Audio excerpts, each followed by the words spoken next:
So there's our types of quadrilaterals, and we're going to see them in a little family tree that's called a hierarchy. But before I show you the hierarchy, let's refresh our memory on what a hierarchy is. Like, a hierarchy ranks things from very least specific to more and more specific as you go down. Like, a bird is a type of an animal. A robin is a type of a bird. A pigeon is a type of a bird. A dog is a type of an animal. So we had seen this before in geometry class. But now let's kind of play a little game called always, sometimes, or never. Always, sometimes, or never. Like, tell me about a dog relation to an animal. Will a dog always be an animal? Will it sometimes be an animal? Or will a dog never be an animal? Well, a dog is always an animal.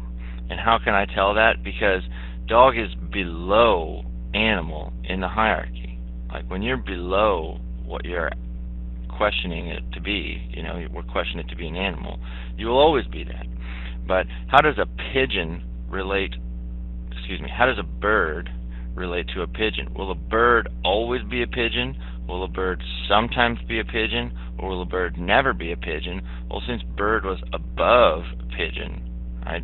I mean, a bird can sometimes be a pigeon, but it's totally possible for a bird to be something else. A bird could be a robin, right? So, since bird was above pigeon in the hierarchy, that answer was sometimes.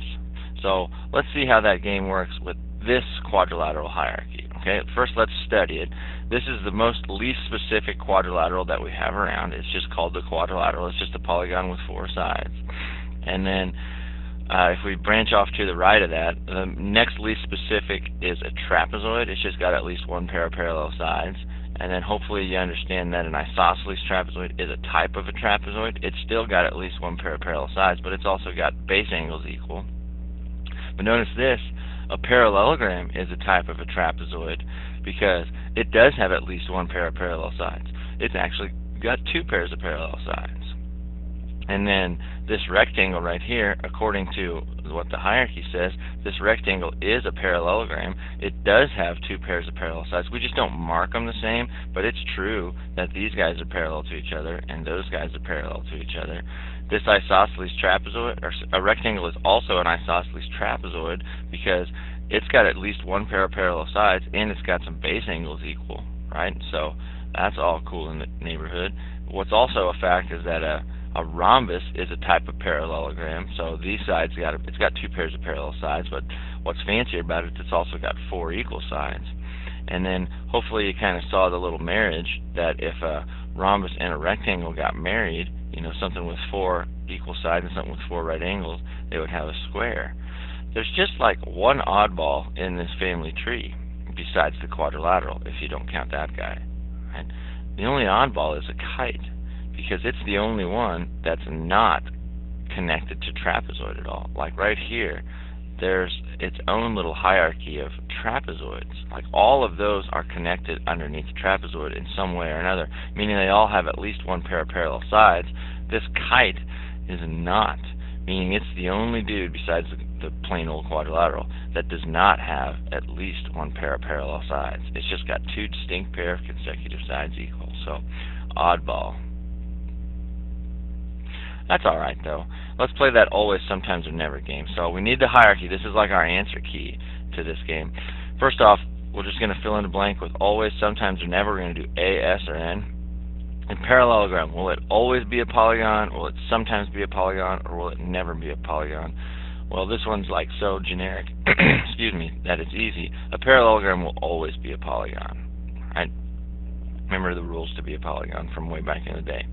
So now let's really get going with this. A parallelogram, I'm going to say this first word, but instead of saying that word right there, the second word, I'm going to say its definition instead. Will a parallelogram, right here, will it always have 4 right angles? Will it sometimes have 4 right angles? Or will it never have 4 right angles? Well, if we compare the 2 shapes in the hierarchy, isn't parallelogram above rectangle in the hierarchy? If you're above that guy, you will sometimes be what that is. A parallelogram will sometimes be a rectangle. A parallelogram will sometimes be a rectangle. Sometimes a parallelogram will have 4 right angles. It'll look like this. Isn't this a parallelogram? and this certain parallelogram right here does have 4 right angles. So let's move on. A rectangle. Will a rectangle always have 4 right angles and 4 equal sides? Will it sometimes have 4 right angles and 4 equal sides? Or will a rectangle never have 4 right angles and 4 equal sides? Well, a rectangle is above square in the hierarchy, so a rectangle will sometimes be a square. Just like if I go back here, one more, please. A bird will sometimes be a pigeon, right? Since bird was above pigeon in the hierarchy. If you're above the guy in the hierarchy, that answers sometimes. A bird will sometimes be a pigeon, but it doesn't have to be. A bird could be something else. Just like a, where were we? A rectangle will sometimes be a square. Like, look at that guy. Does that have 4 right angles in it? Yes, so it's a rectangle. But it's also got some more stuff going on. It's got 4 equal sides, so it's called a square, but it really is a rectangle because it's got 4 right angles. So let's do quadrilateral. A quadrilateral will always be a rhombus, sometimes be a rhombus, or never be a rhombus. Well, quadrilateral is above rhombus, so that answer is sometimes. A trapezoid will always be a square, sometimes be a square, or never be a square. A trapezoid is above square in the hierarchy, so that answer is sometimes. Let's see if I'd like you to write that down on your hierarchy sheet right here. That above means sometimes. Above means sometimes. Let's continue on. A square, will that always be a rectangle, sometimes be a rectangle, or never be a rectangle? Well, will a square always have 4 right angles, sometimes have 4 right angles, or never have 4 right angles? Well, here's a square, and it's below a rectangle. A square will always have 4 right angles in it. So that's an always. Square was below rectangle in the hierarchy, so that answer was always. And I'll go back 3 slides again here real quick. Will a Labrador always be a dog, sometimes be a dog, or never be a dog? A Labrador will always be a dog, right? Because if you're below something in the hierarchy, you will always be what's above you. Like a Labrador will always be an animal also. So our other rule that we could write down here is if above means sometimes, then below means always. Below means always. So let's do this one. A rectangle will always, sometimes, or never be a parallelogram. Well, since rectangle's below parallelogram, a rectangle will always have 2 pairs of parallel sides. A parallelogram will always, sometimes, or never be a square. Well, parallelogram's above square, so that answer is sometimes. A parallelogram will sometimes be a square. A quadrilateral, always, sometimes, or never be a rectangle. Quadrilateral is up here, and rectangle down there, so quadrilateral is above, and a quadrilateral will sometimes be a rectangle. Hopefully that one makes sense to you. But it could be other things. It could be a trapezoid, it could be a kite, it could be a parallel, whatever. You know, but a quadrilateral, sometimes it will be a rectangle if it just so happens to have 4 right angles. A square will always, sometimes, or never be a parallelogram. A square will always be a parallelogram since it's below. Square is as low as you go, my friend. It's the lowest thing. A square is all of these things up here put together, right? A square is just like the collage. A square is a quadrilateral. A square is a kite. A square is a rhombus. A square is a rectangle, etc. A square is all of those. So I would like you to try these on your own. Just pause the video real quick and just answer always, sometimes, or never. Trapezoid is above rhombus. Above means sometimes. A rhombus is below a parallelogram. A rhombus will always be a parallelogram. A parallelogram will always, sometimes, or never be a quadrilateral. Parallelogram is below, so that's always. I hope that one makes sense to you. A parallelogram will always be a quadrilateral. A rhombus will sometimes be a square, and a trapezoid will always, sometimes, or never be a rectangle. A trapezoid will sometimes be a rectangle since it was above. A few more. Go ahead, pause the video, and try those.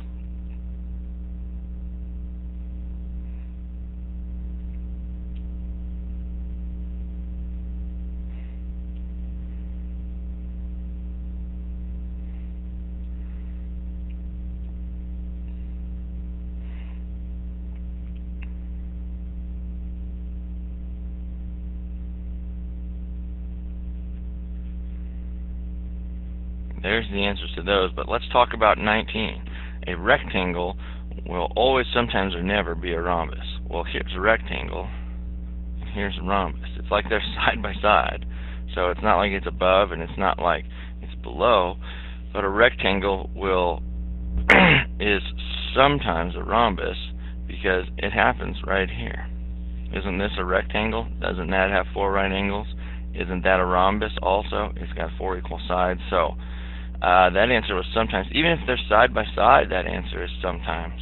So when do you answer never? Right? We didn't answer never at all. If we're playing the game always, sometimes, or never, it'd be nice to know when you answer never. Well, how about when you do this? An equilateral triangle, if I could spell things correctly, an equilateral triangle is always, sometimes, or never a pentagon. Well, that answer is a never, because I'm comparing shapes. This is a triangle, this is a pentagon. They're not even the same shape. A rhombus will never be an octagon, because this has 4 sides, this has 8 sides. Back here we answered always or sometimes because we were comparing quadrilaterals to quadrilaterals. We were comparing the same kind of polygon to each other. You'll answer never if you've got one type of polygon compared to another type of polygon. So always, sometimes, and never is such a simple game to play when the hierarchy is in front of you. But the hierarchy won't be in front of you for most of the test. And there'll actually be like a homework quiz question that'll say, please draw the quadrilateral hierarchy. So what we need to do is learn to draw the quadrilateral hierarchy for ourselves. So get out a separate sheet of paper. And if I move a little too fast for you, you can always pause the video. But on this separate sheet of paper, the first thing you got to do is tell me where the top of your piece of paper is, because you can have this portrait or landscape or whatever. So wherever your piece of paper is, tell me where the top is, and then here's what I need you to do. Just watch me draw, and then when I say draw, you draw this same thing. But to draw the hierarchy, the first thing we want to know is how they're all connected together. So what we do is we draw this. So just watch this. Make this the same size as I'm making in relation to my piece of paper. I want to draw 1, 2, 3, 4 guy deal with the old straight edge. So you can pause the video and draw that. And then we want to do this. Take the straight edge and connect from here to here. Boom. Go ahead and do that. And the final move is to connect from there to there. And this is what I call the pair of pants. So this is how they're all connected together. Why do I call it a pair of pants? Because it's kind of like you've got some guy right here. Here's his sleeve, his neck hole, his other sleeve, and then doot. There's his hands, and his neck, and his head, and then there's his feet right there. So I kind of call this the old pair of pants. So now that you see how big to put this on your piece of paper, I'm going to go to the next slide here, which is just my pair of pants a little bit bigger. And everywhere there is a place of intersection, that's where a quadrilateral goes in this hierarchy. So don't put these dots, but you can see 1, 2, 3, 4, 5, 6, 7, 8, because there's 8 different quadrilaterals. And remember, this is going to be a test question for you to actually draw this on your own. So here's what we'll do. We'll take shape 12 of our geometer, and we're just going to draw the most generic hierarchy you've ever seen right here. So take shape 12, and at all 8 of those spots, we're going to put shape 12. So there we go, 8 different times. And this is nice and generic, because what we're going to do is we're going to name each shape, and then we're going to mark it by its definition. So there's our 8 quadrilaterals. And then the way I fill this out is it's pretty simple. I just have a little process. Like I go from easy ones that I know to more difficult ones.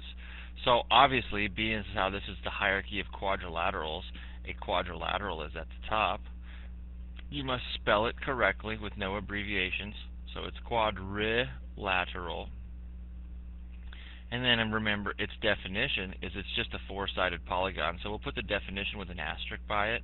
It's a 4-sided polygon. Maybe if my pen would work. and then we'll mark it according to its definition, and that's all that it needs for markings is 4 sides, and it's got to be a polygon, so that's the quadrilateral. Duh, it's at the top. It's the hierarchy of quadrilaterals. Remember, we're going from least specific to more specific. Well, we should know the dude at the bottom by now. He's the most specific of them all.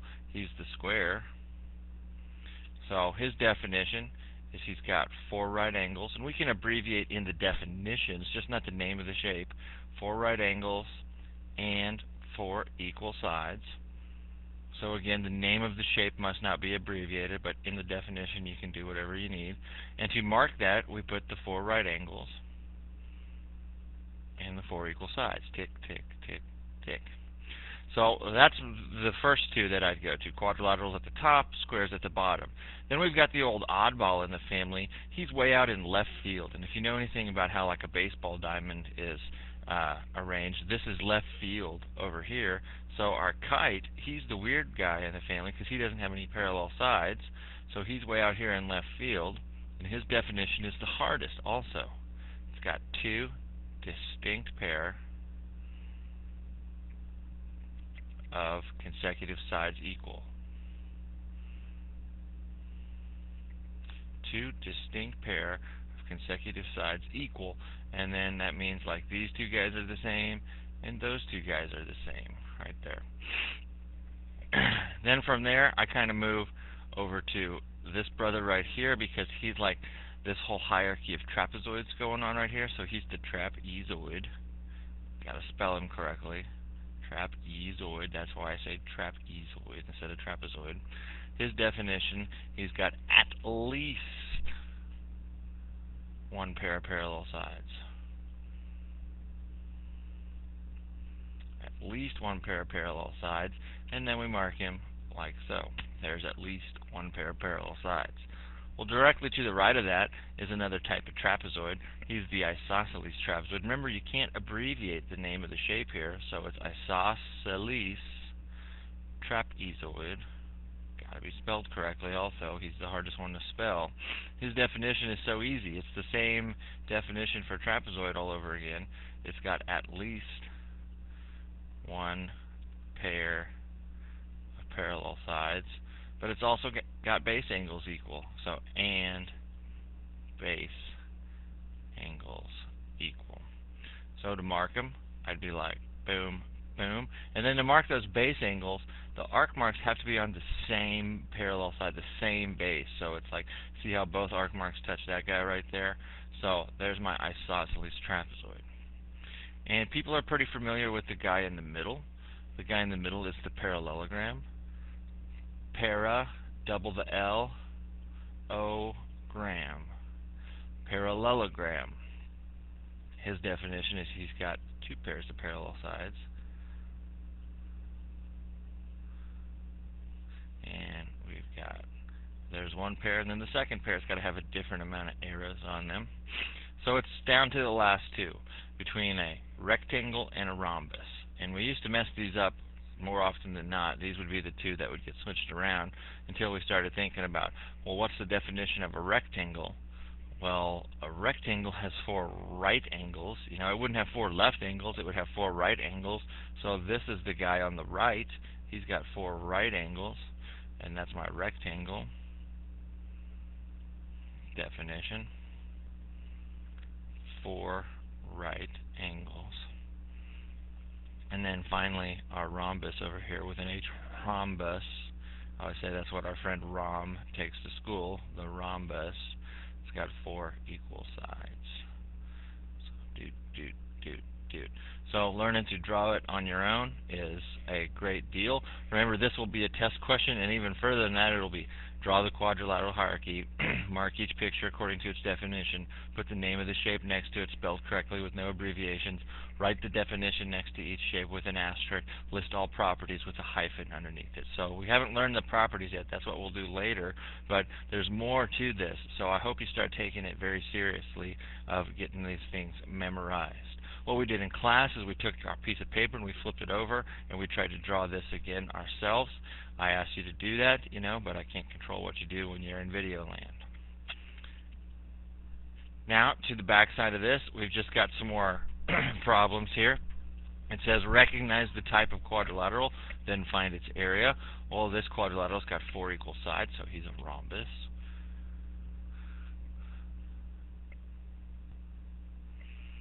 So they want us to find his area.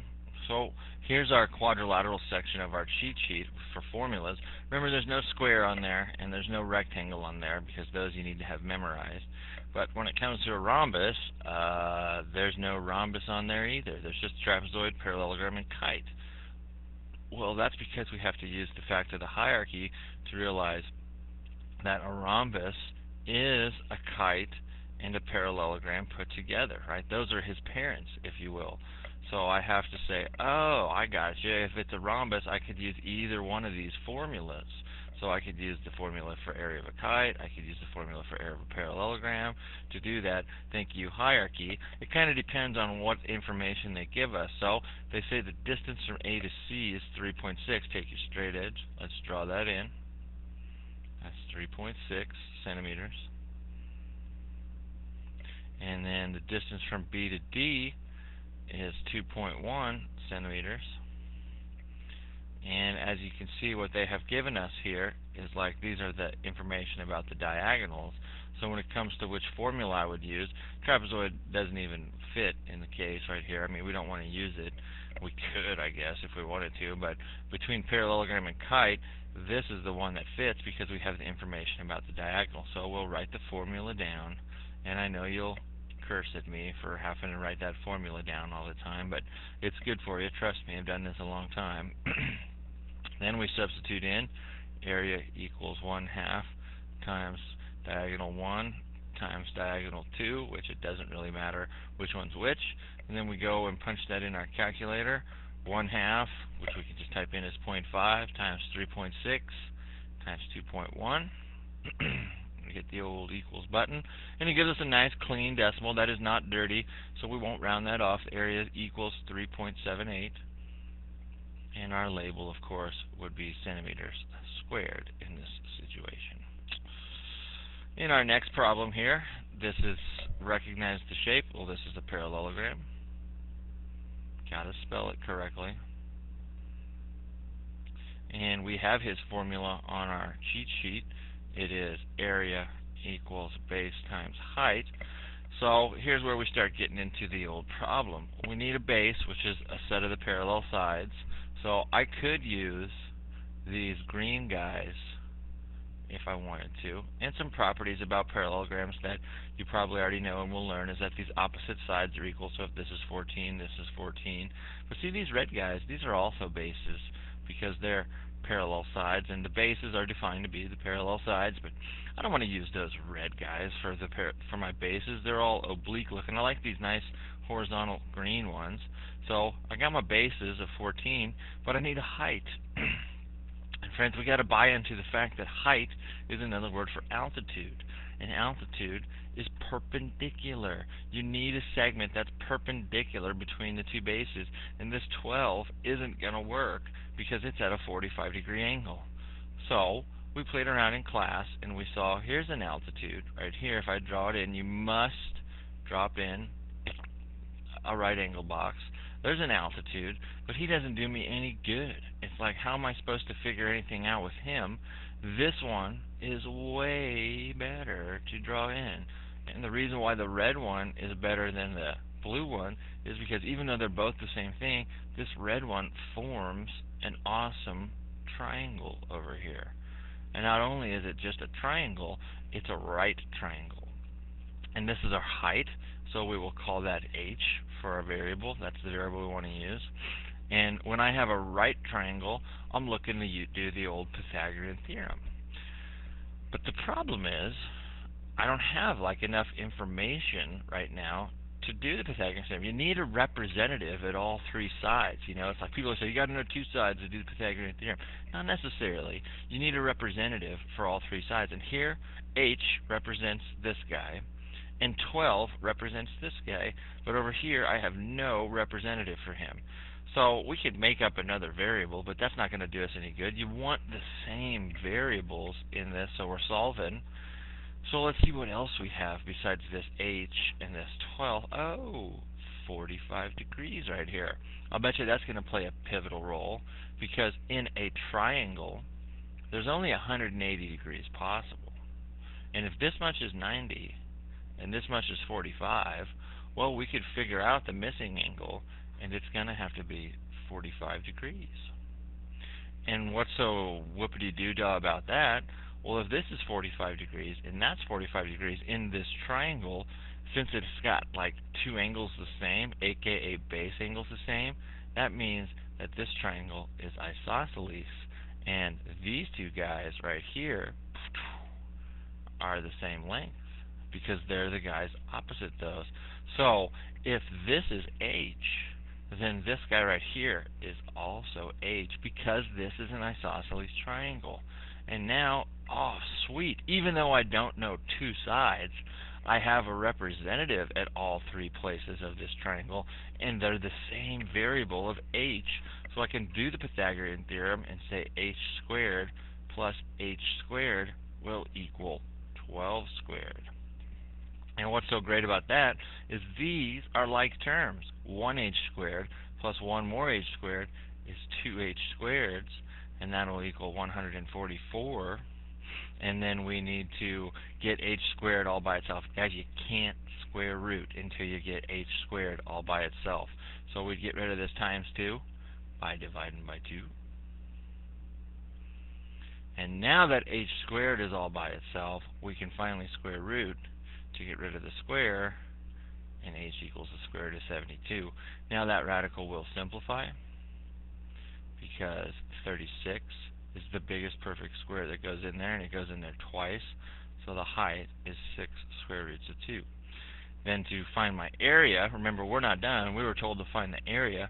We go back to this formula, and the area will equal the base, and the base we're using is 14. It's that perpendicular distance between the that the heights connect in. So 14 times 6 square roots of 2, and now to multiply that in, it's just like saying 14 times 6x. You treat a radical like it's a variable.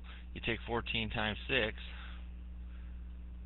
and you get 84, so the area equals 84 square roots of 2. Then we can approximate that. So if we'll take that times the square root of 2, and to the nearest tenth, that's about 118.8 centimeters squared.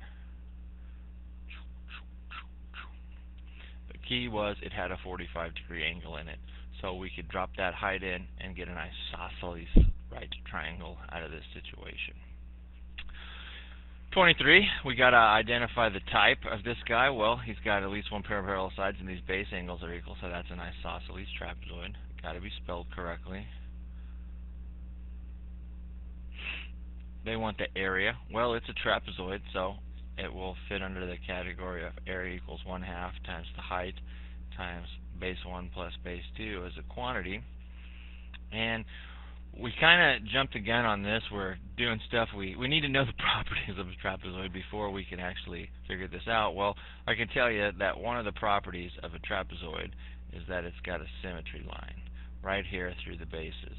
And if I'd have drawn that a little bit better, it's got a symmetry line to where everything on the left side is exactly the same as everything on the right side.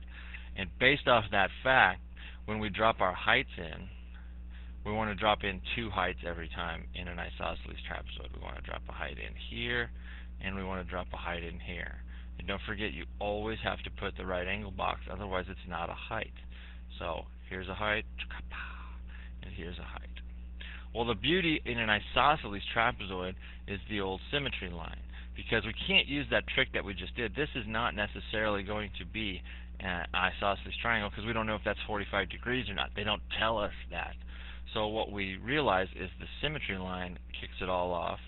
I don't know how many times I can say symmetry line without actually talking about it, but here, if this distance is 4, then this distance right here is also going to be 4 feet. So we've got 4 feet just right here. Well, if the entire bottom base, right here in blue, is 8 feet long, because they say so, but this much of it is 4 feet, That means that if you take 8 minus 4, there's 4 feet left for the rest of the bottom base. But because of symmetry, we have to split that up evenly, and we'd put half here and half there. Since there was 4 feet available, we'll do, let's get rid of some of this stuff here. I didn't like that. Since there was symmetry, that if there's 8 feet total, and this is 4 feet, there's 4 feet left over, so 2 feet here and 2 feet here, based on that situation, because it all has to add up to 8. So now I can do the Pythagorean theorem over here. It's not an isosceles triangle, and we can solve for h because 2 squared plus h squared will equal 6 squared. Remember, the hypotenuse always goes all by itself. So 4 plus h squared equals 36. Then we subtract 4 over and get h squared equals 32. And then, now that h squared is all by itself, we can square root and get h equals the square root of 32, which can be simplified because 16 goes in there twice, and that means h equals 4 square roots of 2. So I'll put it in my picture, and now I will plug that into my formula. Excuse me, I will substitute that into my formula. Come on, Mr. P, you know better than that.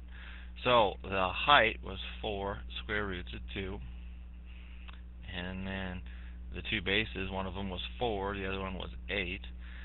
And then to clean this up a little bit, we can take half of 4 square roots of 2 real easy, because you just take numbers times numbers here. That's 2 square roots of 2 times 12, and then we take the 12 times the 2 because it's numbers times numbers, radicals times radicals. That's 24 square roots of 2. Then we can finally go punch that in. 24 square roots of 2, round to the nearest tenth.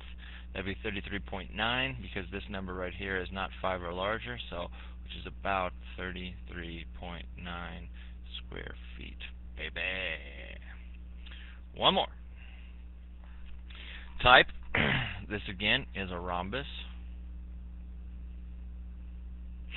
And they tell me that the perimeter of ABCD is 52 centimeters. So if the perimeter is 52 and all 4 sides are the same, and the perimeter is just by adding those up, you just take 52 and split it up 4 equal ways, and you get 13, 13, 13, and 13. They also tell me the distance from B to D is 20. Put that in my picture.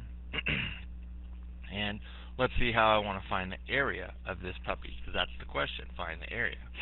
Well, I can't use the old area equals base times height, the parallelograms formula. Even though I got a base of 13, I do not have the height of that thing, so can't use it. And it's not like we could get an isosceles triangle or anything out of that. I can't use the Kite's formula of area equals 1/2 diagonal 1 times diagonal 2, because I don't know the other diagonal. I only know this guy. So, what do? Well, if I just kind of take a step back for a second and check this guy out, oh, I see 2 triangles in this picture. Here's a green triangle, and here's another. Here's a blue triangle, and here's another triangle down there. And if you notice, 13, 13, 20, 13, 13, 20, well, it smells to me like those 2 triangles are congruent by side, side, side. So what I could do is, if I could find the area of one of these triangles, then the other one's the same thing because they're congruent, so I just double that answer. Well, whoopie-doo, what's so great about these triangles? Oh, neat, 13 and 13. It's an isosceles triangle. And if I dropped in the old altitude of an isosceles triangle, you always want that to be from the vertex. Remember, that's where the 2 sides of the same touch. And the altitude goes perpendicular to the opposite side. So I drop that right angle in there. Oh, yeah! And the altitude of an isosceles triangle is also the same thing as the median, which goes to the midpoint. So if this whole thing's 20, this guy's got to be 10 and 10. Thank you, isosceles triangle. Yippee-ki-yay. We're looking for the height of this particular triangle, and you see we've got a little right triangle involved here. So I could do the Pythagorean theorem. H squared plus 10 squared equals 13 squared. 100, an equal sign there, dog, plus 100 equals 169. H squared equals 69 by the time you subtract that all over, and h equals the square root of 69, which will not simplify. So, to find the area of one of these triangles, that area would be 1/2 base times height, and area would equal 1/2. The base of this giant isosceles triangle was 20, and the height was the square root of 69. Should have put that back in my picture. And I do a little multiplying. Half of 20, it's 10. Square root of 69. There's the area of one of those triangles. But we're not done. We don't want to punch this in and round him off. You know, we don't round until we're all done. That's only one of these triangles. Since there's two congruent triangles here that are the same, if this guy's got area 10 squared to 69, so does this guy. So I'm going to take this times 2 to get the area of the whole rhombus, and that would be 20 square roots of 69, which now I can punch that in. 20 times the square root of 69 would give me about 166.1, and the label is centimeters squared. So, cool. Using the hierarchy to help us, and when it all fails, we can always look back to our friend the triangle to help us out. So, let me know if you have any questions. Have a good one.